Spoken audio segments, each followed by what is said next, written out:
Welcome to the Publish Her podcast, a place where you can come to get inspiration, motivation, help, encouragement, and support in your journey to write, publish, and sell your book. Hosted by Alexa Bigwarfe. 'Cause I've been where you've been, and I felt what you're feeling, and I don't want to get in your way. All right, welcome back, everybody, to another episode of the Publish Her podcast. Today, I think, is going to be a great episode for everybody who is struggling with productivity, with being more efficient and getting all of your work done in lifestyle design and building a structure around your work that allows you to still have a life that you enjoy and have time to enjoy, which is always something we're always looking for. Today we have Stacy Ennis, who is a best-selling author, coach, and speaker on a mission to help leaders clarify their ideas and harness their unique story to make an impact.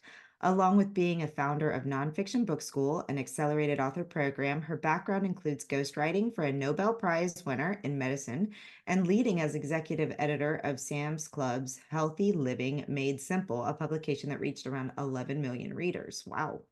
Her best-selling book, co-written with Ron Price, is Growing Influence, a story of how to lead with character, expertise, and impact. She's also the host of Beyond Better, a podcast that explores how to create a business and life you love, which I've been a guest on, and I love this podcast, so you definitely want to subscribe to the Beyond Better podcast. So thank you, Stacy, for joining us today. Thanks, Alexa. I've been so looking forward to this conversation. It's what we're talking about today. I think is something that no matter what genre you're writing in, what you're doing, whether you're doing freelance work or any of the things with writing, I think it's really important because as writers, we can easily get consumed by all the things that go with writing and publishing and all of that.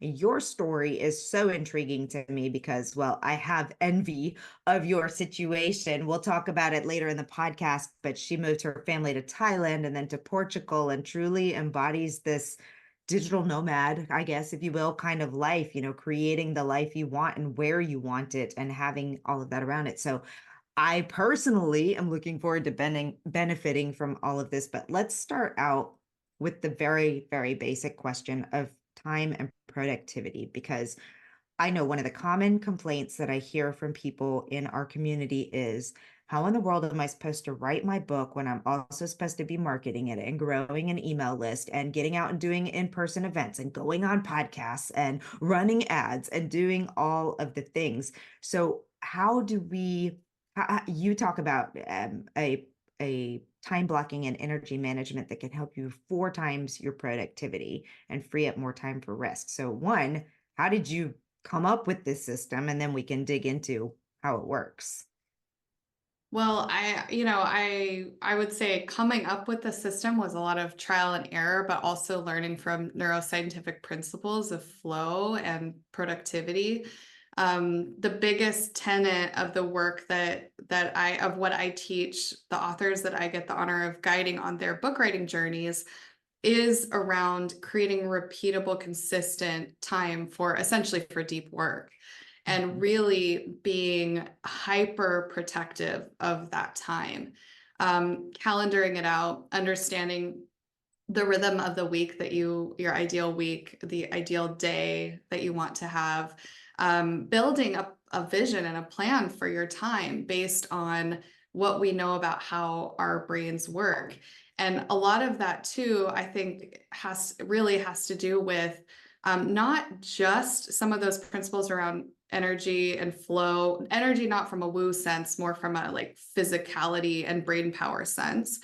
But also willpower, because research shows that our willpower declines as the day goes on. So a lot of people say I'm most productive at night, but then when I really dig into that and I ask them about their actual productivity at night, I find out that they're actually not typically following through very well in those evening hours because willpower has declined. And so usually when I'm working with authors or people that want to create content or create thought leadership, because thought leadership requires thought and intentionality and introspection, I am encouraging them to build in that space at the front of their day.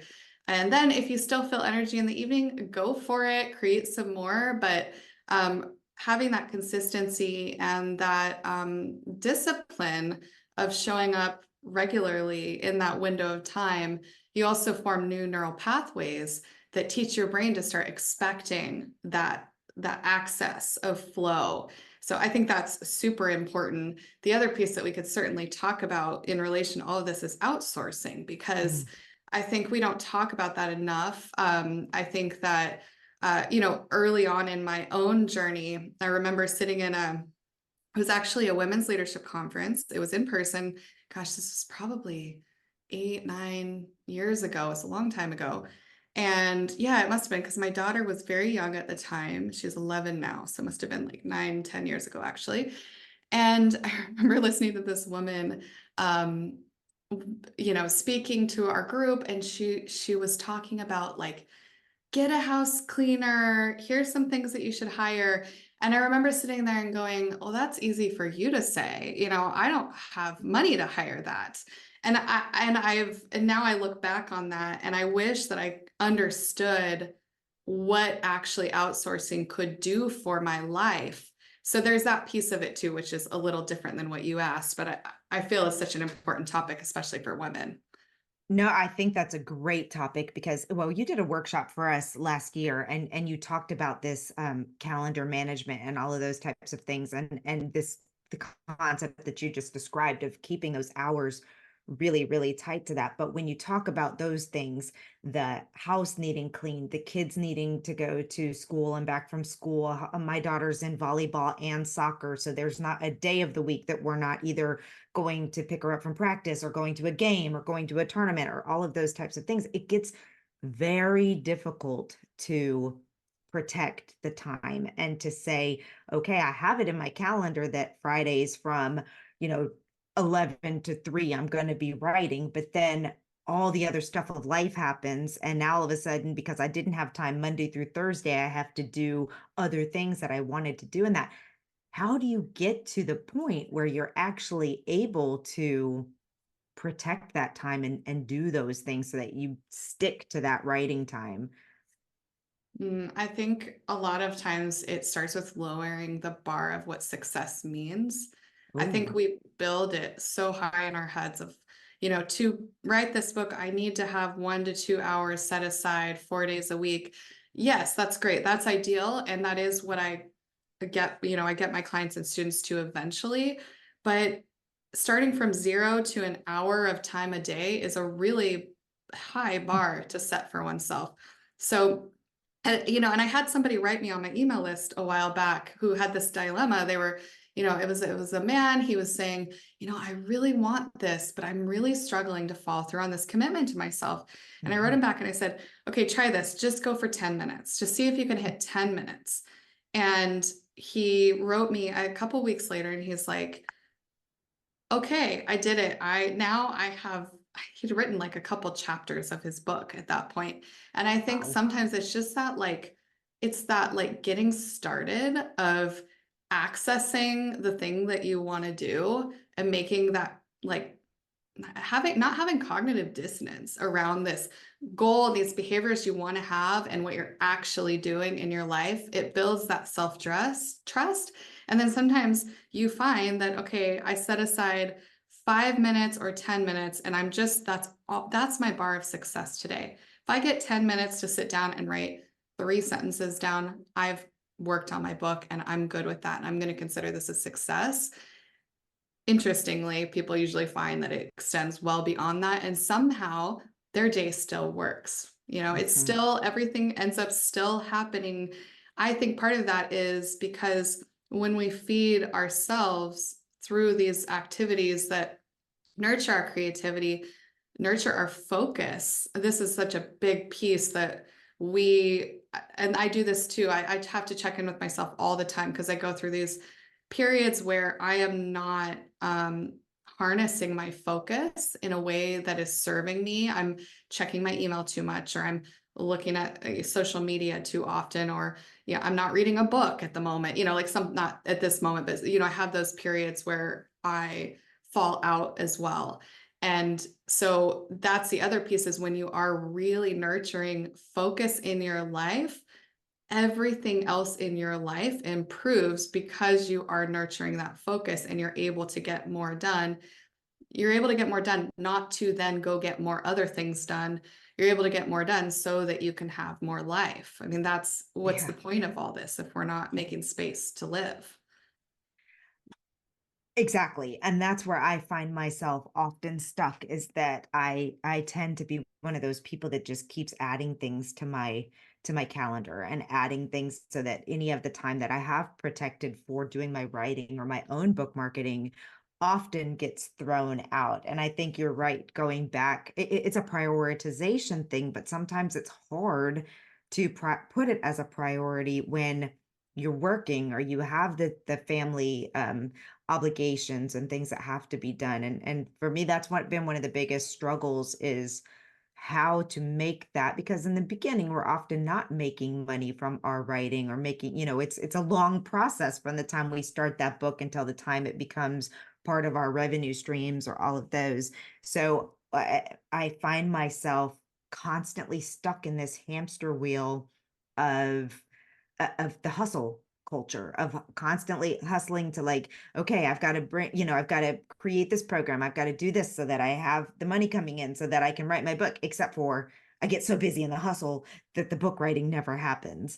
And I know you mentioned that the hustle culture is so dangerous to our health, so I am dying to get your insight on how to balance that out, how to get out of it, how to stop running in the hamster wheel. You know, I think it is a really hard mindset to break out of. And again, in full transparency, that is my natural angle. Like I naturally am like driven, go, go, go, go, go. And it's a continuous journey for me to really be mindful of rest, of connection with myself, with my family. For me, one of the things that has really served me personally is actually leaving the environment that was supporting that hustle Mhm. culture. I live now in a little beach town that's very relaxed, and it's like the exact opposite of who I am in so many ways, but it's really supported that really, really well for me. But then I think the other pieces that uh that I think are kind of like force us to slow down is also building in all that stuff that we know we need to be doing, getting sleep, exercising every day, eating whole good foods, which requires a slower life. Mhm. If you are truly making space to nourish your body fully, that is going to require more of your time and energy, and it's going to require you to slow down and be more present. So I think all of those, and I know before we started, we chatted. I don't remember if it was actually today or in the previous conversation about just mindful, like being mindful, being present, being connected. Mhm. For me, when I get out of sync, it's because I have stopped doing my morning meditations. It's because I've let go of some of my practices that I have every single morning that help me anchor also into money. I do every morning a money check-in, and also some of those kind of mindset practices that help me stay really anchored to what my actual priorities are. And then again, like looping back around to outsourcing, I think sometimes we get into that hustle mindset because we think that we're the best at everything, which, you know, which is Yeah. just not true. And actually, when we bring in other people to support, for example, with marketing, rather than me killing myself trying to do everything, I've learned to do the things that I'm excellent at and to get support with the other things like the production, like the distribution, like the data measurement, and Mhm. digesting that so that I can make informed decisions.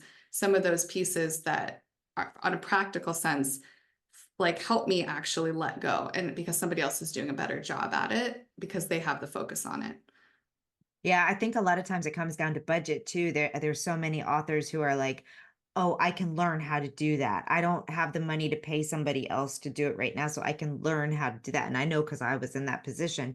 So then Yeah. what happened, instead of me paying somebody a couple $100 to format a book, I taught myself how to format a book and spent like 60 to 70 hours.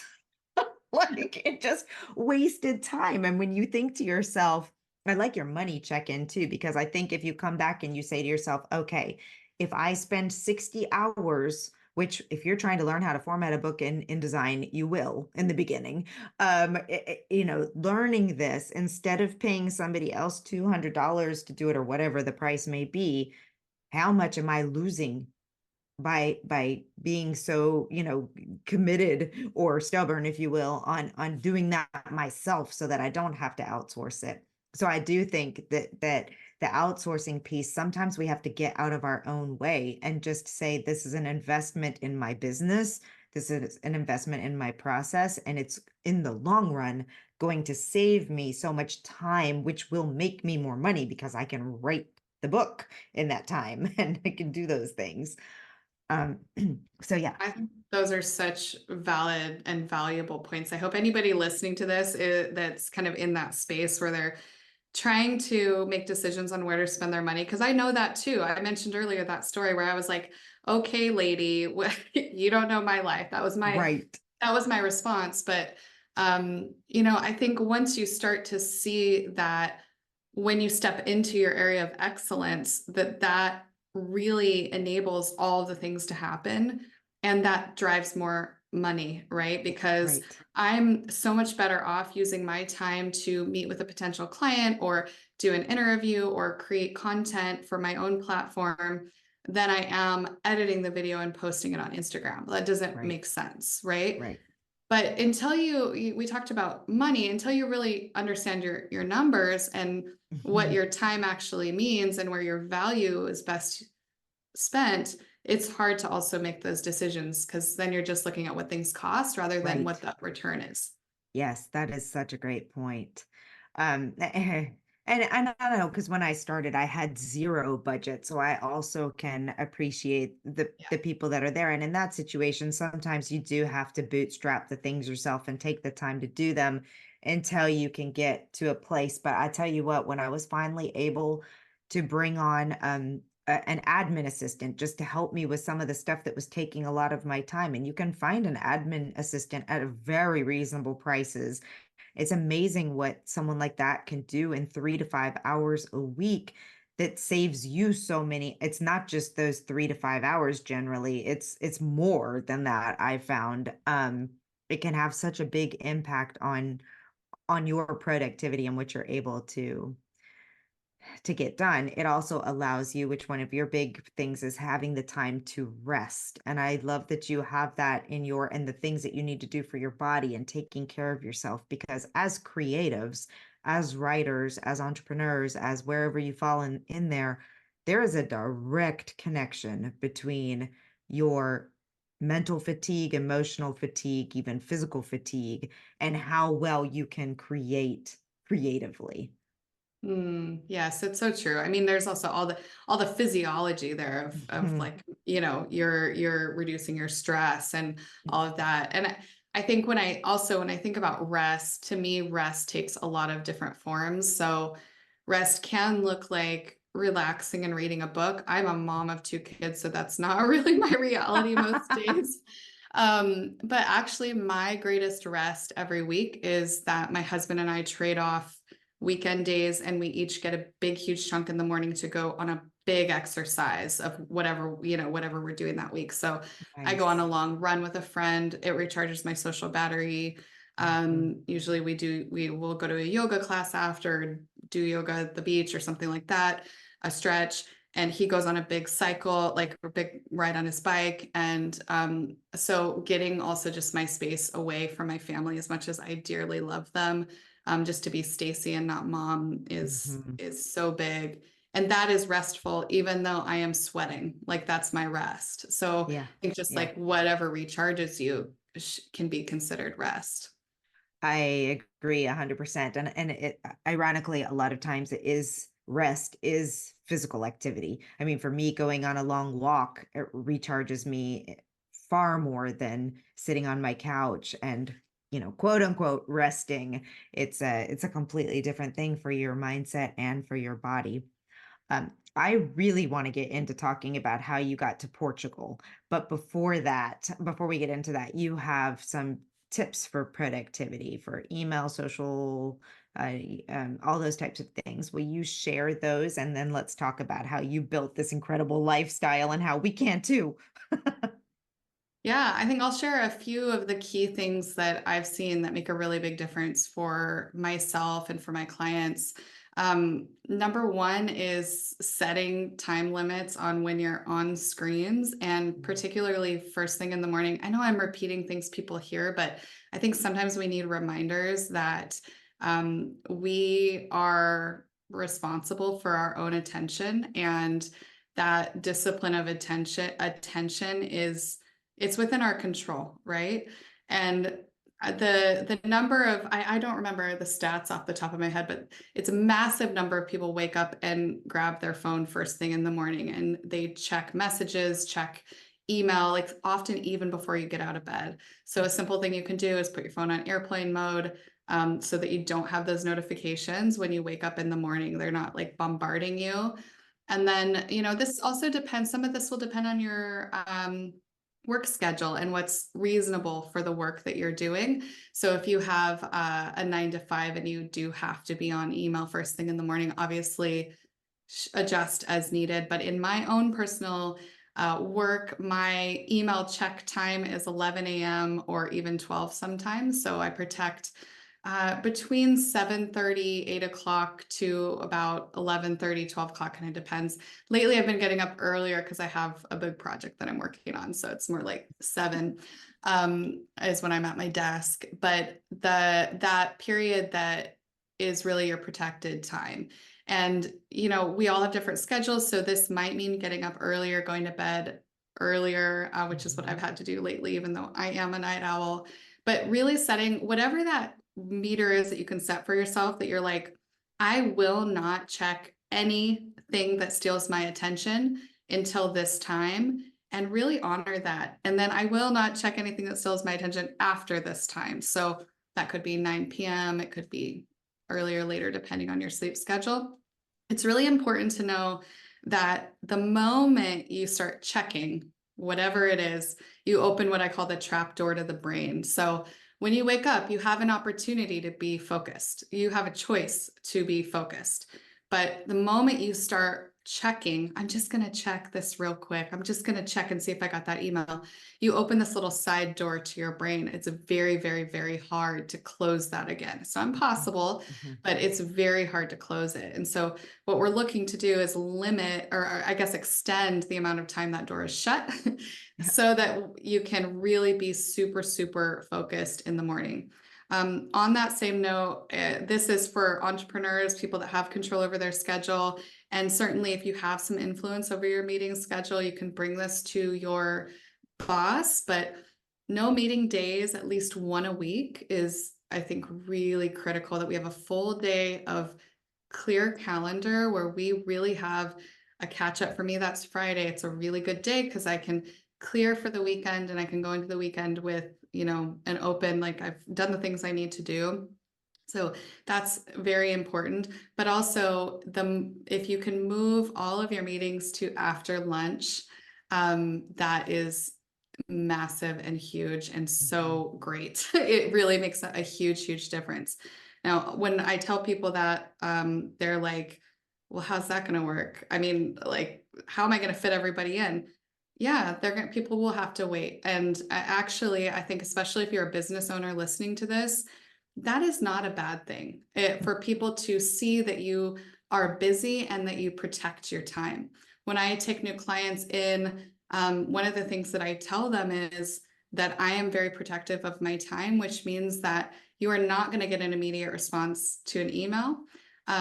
This is what my schedule is. And, and I do it in a respectful way because I'm there to serve them. Right. But that people appreciate that. They appreciate that you are caring about them actually through this, this protection of your time. So those are some of the things I would say. Also around email, if you can set some set times So for me, it's roughly 2 times a day is when I'll check and reply to emails.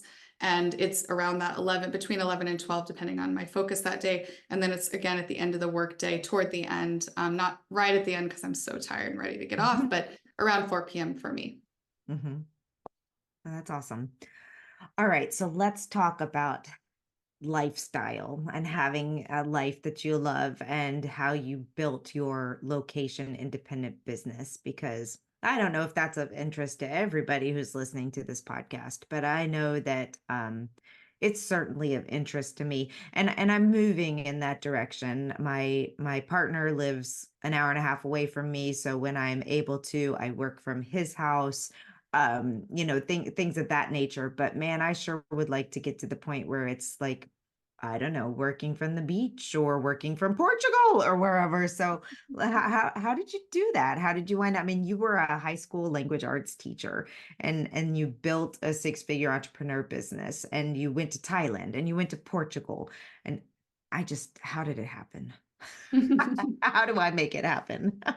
Well, I can't make it happen for a while because my ex-husband would never allow me to take my three children across the ocean. But, in 7 years when they've all flown the coop, we've got goals.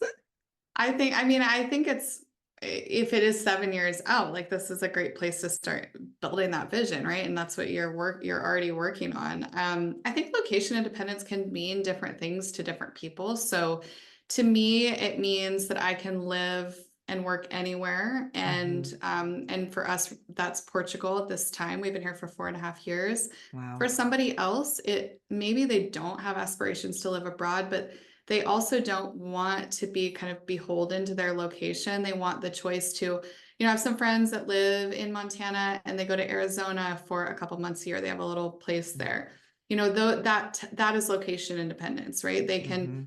move for a couple months, they can come back, and it can be really defined by whatever you want. Another example would be moving out to the country and Mhm. being able to work remote. That's location independence to me as well, because you are not, your livelihood is not tied to your location, right? You can Right. live and work where you want. For us, our journey started right out of college. When I was a teacher, I taught in the Dominican Republic, and then we taught in Vietnam after that. Oh, wow. And then I went to graduate school at the University of Cincinnati, the most exotic of all the locations. And, then we had kids, and we had this dream of moving to Thailand. I think because, well, not I think, it was because when we lived in Vietnam, we visited Thailand. We had a magical time, as one does when they visit Thailand. Um, but it really felt like such a far off and difficult dream to accomplish. Mhm. I remember going on a walk with my husband when I was pregnant with our first child, my daughter who's 11 now. And we were really like, this is going to happen for our family. We will move abroad. We were really anchored in it, but it felt like one of those things that you say, but you don't necessarily believe is going to Uh-huh. happen. Uh-huh. And then we had our daughter, we had our son. Our son ended up having quite a lot of medical challenges, still does. And that dream just felt kind of further and further away. But I think one day, I don't remember what the situation was, but one of us looked at the other one and said, I am so tired of talking about this moving abroad thing. Like, let's just pick a date. So we set a date 18 months out in the future because that felt like reasonable. Mhm. And then we invited my family over and we did like a picture of Thailand on the television. And we announced that we were moving to Thailand. It was like, we had no plans, we had nothing set, but it was I love like, it. we're doing this, this is our date. And then we just did all the things that you do to organize. I had an Asana project for our move. I hired support with immigration stuff. But I think backing up, I knew that's what we wanted. So I was really intentional in building a brand that was not tied to my city, and Mhm. actually really actively, as much as I had at the time a really good professional network in Idaho, where I'm from in Boise. I did not try to get clients in Boise. I only ever met people in a relationship capacity, and I never really tried to win business because I was like, if I start building my clients locally, it's going to be so hard to Mhm. move. And so I've just always maintained this mindset of of a global business. Well, it was more of a national mindset. And then having moved, then it kind of became a different mindset in growing. Mhm. But yeah, and then we eventually moved to Thailand, and that was kind of a disaster, which I can share more about if you want. And then we were kind of in that disaster. We looked around the world and we thought, where could we go that will work better for us? And that's how we ended up here in southern Portugal. Wow, and you've been there 4.5 years. I'm Yeah. I'm really curious about some of the things that have nothing to do with writing and publishing, but the whole, like, immigration, how you live there, how you run a business from there. Um, I mean, we probably don't have time to get all of that answered, but you mentioned you hired professionals, so there's a way to Yeah. get to legally immigrate, and you just, yeah, tell me about Yeah. it. I'll tell you about it. Like, So I'm taking notes. I'll talk a little bit, like I'm going to just talk a little high level tax structure briefly, but I promise not to go down that route too long. But I think it's important to understand the business side of it. So my business is an S Corp. I'm taxed as an S Corp, which means that I hire myself as an employee of my Mhm. business. I'm the sole, I have a whole team, but they're contractors, and I'm the sole actual employee of the business, which means that my business is located in the United States, but I, as an employee, am living outside of the country. So we still Okay. file taxes in Idaho, pay taxes in Idaho, stuff like that. Um, we came to Portugal on what's called a non-habitual resident visa. Things have changed a bit since we came, but it's still available in some capacity. I think the version we have is a little better than the version that's available now, and it was a little easier to get back then than it is now. But this is one thing I highly recommend that I did not know existed when we moved to Thailand. You can hire a relocation company with a relocation attorney Oh, to wow. do all the stuff for you. And that was a total game changer for us. Uh-huh. Thailand was a complete nightmare, Mhm. complete nightmare. We had to leave every 3 months, and we always had this risk we might not be able to come back in the country. And we were doing everything legally, but they still made you leave every 3 months. So we went to Singapore, Vietnam, my husband went to Malaysia, like we had to make these little trips. But Portugal was not nearly as difficult for a lot of reasons. But the other nice thing that I think is pretty cool is we have an amazing tax structure here. I mean, I'm paying not anywhere even in the realm of taxes that I was paying when I lived in the US. And that has been really nice paired with pretty low cost of living and medical care being Mhm. way, way cheaper. I That's a have, big one. it's so big. Alexa, I have to tell you this quick story. I was at an ear, nose, and throat appointment for my children. Okay, so specialist, right? Mhm. And it's out of network for my private health care. So we have private health care. We pay about 300 and maybe $30 a month for our whole family to have really excellent health care. That is And nothing. this is out of network. But we still could file it later. So I knew I was going to get reimbursed somewhat.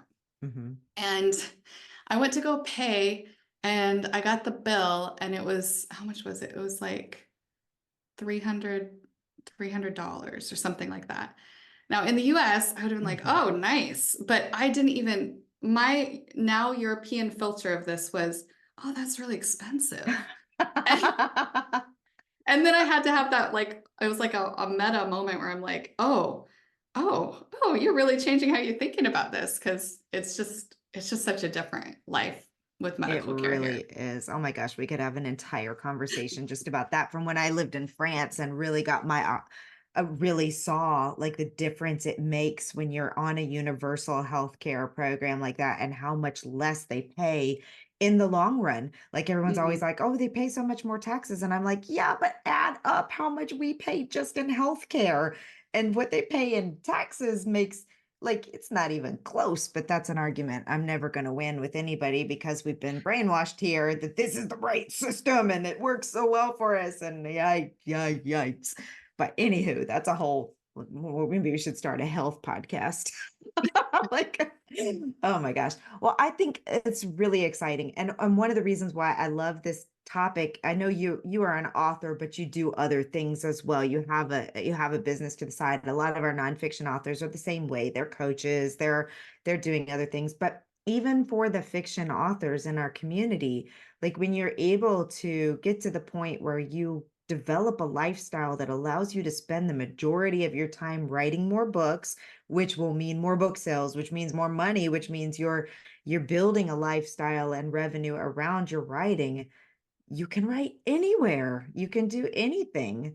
But getting to that point requires so much discipline and dedication. And I hope that's what people take from this interview, is knowing that that's the real point behind having a really, really protected, as you said, protected time frame and schedule around what you're doing so that you can achieve those goals. So, would you like to say anything else about that topic for our audience? Because I Yes. really want that to be the message that we take away. Yeah, I really like the way that you pulled all that together, and then it got me thinking too about, I've struggled throughout my professional career taking advice from people who seem very disconnected from the reality that I'm in, and I can acknowledge that some of these things that we're talking about, to somebody who's in that really thick and heavy period of their journey, it's like, oh, like I was to that woman that I mentioned Mm, earlier on, like, oh, nice, that sounds great. Like you really know my situation. But I do want to acknowledge that there is a period of hustle. I mhm. mean, I Yes. hustled really hard. The problem is a lot of people don't recognize when it's time to stop that and step into the next phase. Mhm. And so my hope is that somebody listening to this at least has some awareness around, okay, I know I'm in a hustle period, I'm in a build period, but can I also still build in some things that allow me to be super productive and work really hard, but also do that more efficiently? Because it's actually really inefficient to work 90 hours a week. You think you're doing more, but you're not. You're just spinning your Right. wheels and you're not putting out quality. So I think there's a balance there. And I don't want to ever sound like I'm like, oh, you can just, have this idyllic schedule and there's no reason to hustle. That's totally not the case. But I just think there's a different conversation that we can have. And then, especially for women listening, um, moms listening, partners, people that are in a partnered situation or doing life on their own. We have so many different Mhm. things that we carry in our brains that, when you said sit down on it, we were talking about resting earlier, like, oh, this idea of like sitting down and relaxing, that's not very relaxing to most of us because we have a million things going on. Right.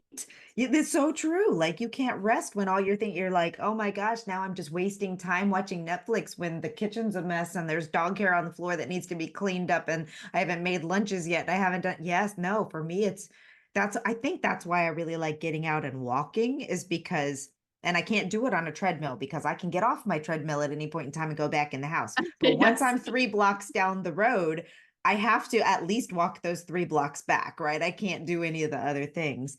Oh, yeah. Great, great, great point. I think one of the most important things that you said that I'm going to take away from is, I think I have been looking at it from the perspective of your client that was having a hard time making that block, and how you said to start really small. Because right now I have a lot of things that I have created that I can't just walk away from, right? So even though I'm ready to start shifting and doing different things and making more of a priority on my writing, it's not like I can just cancel all the things that I have set up to create that block.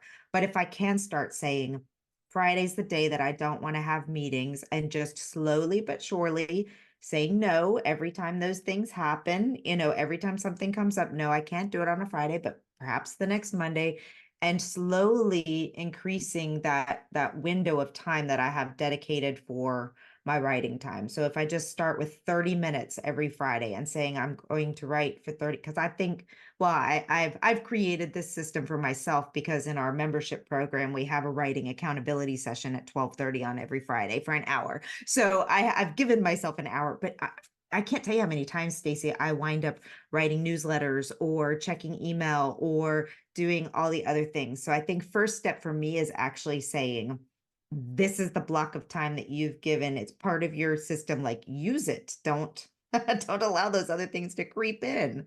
But that just permission to start really small, and you don't have to be there tomorrow. Just like just because you have an idea of a book that you've started writing doesn't mean you have to be a bestseller tomorrow, but you have to take the steps every day, little by little, to get there. It's so good. And I love that you also brought up that weekly appointment. I was thinking about this today because this is totally unrelated to book writing, but I have two goals this year. One is to be conversationally fluent in Portuguese. The other is to be reasonably proficient at piano. And so I have weekly lessons, right? Mhm. And some weeks I'm really good about practicing, and some weeks I don't practice at all, but I still have that lesson.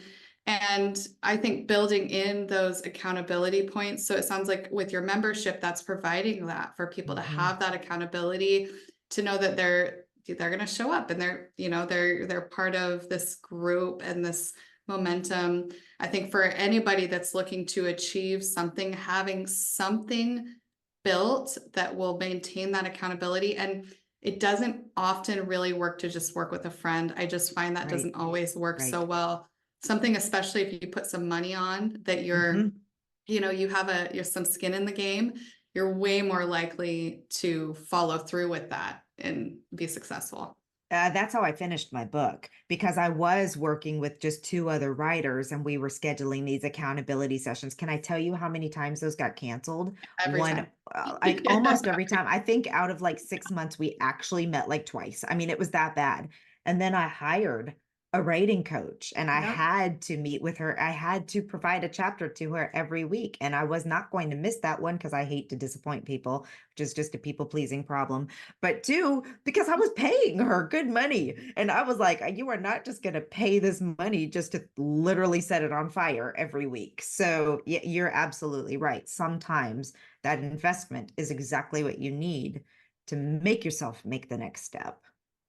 Yeah, I 100% all the things echo. Clap, clap. Yes.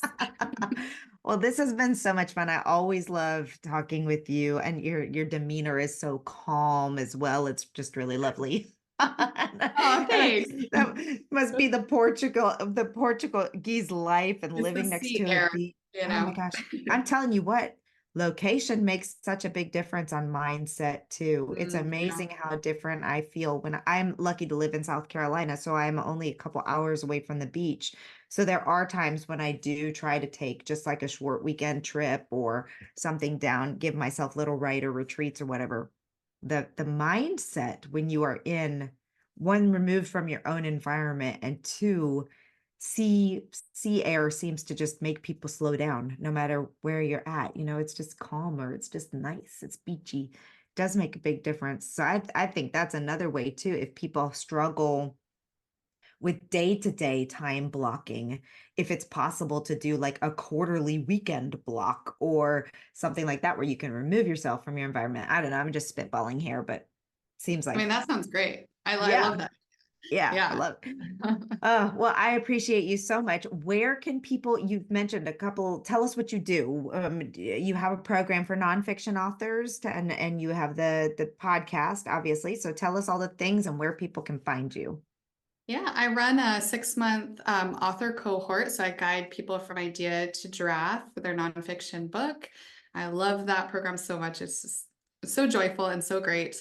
I niche specifically in business, leadership, social equity, personal development, science, and wellness. So those are the areas that I serve best in. I'm very active on Instagram. You can find me at Stacy Ennis. I'm on LinkedIn, and my website is stacyennis.com. And I have a newsletter that I send out twice a week. It's I would say a well-loved newsletter, and I have a pretty amazing newsletter community there. So, and a podcast, like I said, Beyond Better, I've been doing for several years now. And I had this amazing guest named Alexa on it not too long ago. So you can go listen to that episode as well. Oh my gosh. I was not following you on Instagram. I am now. I don't know how Okay, that I will go happened. follow you back after Uh, this. it's so funny. We just assume that we're always following all our people, and it's like, oops, I wasn't. So, this was so great, and I just can't appreciate. I can't tell you enough how much I appreciate you taking the time to go through this and help us work through, more than just productivity, but dream building. Oh, and realizing that the dreams can happen with the right kind of mindset around them and the structures in place to make them happen. oh, I So, love that summary, Alexa. Thank you so much. I really enjoyed, I always enjoy getting to connect with you, but this was an especially great conversation. I really appreciate you making it happen. well, thank you. You don't have to give me your heart. You don't have to give it away. You don't Thank gotta you for love joining me. us on the Publisher Podcast. We hope to see you back for the next episode. Great, huge thanks goes to Jasmine Commerce for the use of her song. You can find Jasmine on SoundCloud. Go check out all of her music. We'll see you next time.